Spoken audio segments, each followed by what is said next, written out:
أهلا وسهلا بكم أعزائي المشاهدين من كل مكان.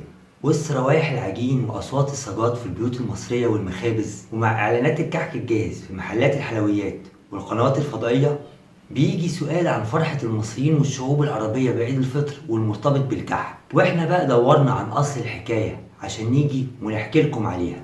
وقبل ما نبتدي ما تنساش تعمل لنا شير ولايك، ولو انت اول مره بتتفرج علينا على اليوتيوب ما تنساش تعمل لنا اشتراك عشان توصلك كل فيديوهات. في روايات بتقول ان بدايات الكحك كانت ايام قدماء المصريين، واللي كانت بتتسمى وقتها عندهم القرص، وكان وجوده مرتبط بالاحتفالات والاعياد الدينيه.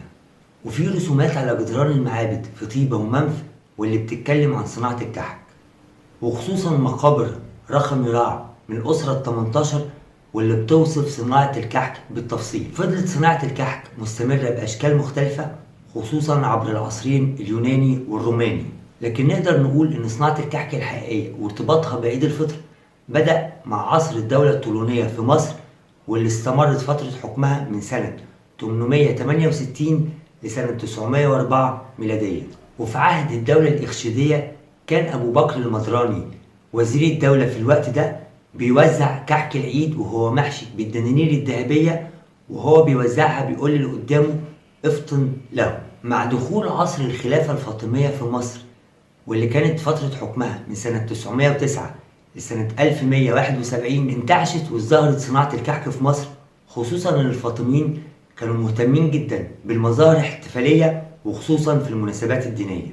وخصص الخليفة الفاطمي في الوقت ده 20,000 دينار لصناعة الكحك بس. وكانت المخابز في عصر الدولة الفاطمية بتتفرغ لصناعة الكحك من منتصف شهر رجب. بعد كده اتعملت دار اسمها دار الفطنة، وهي كانت دار مخصصة لصناعة الكحك بس في مصر.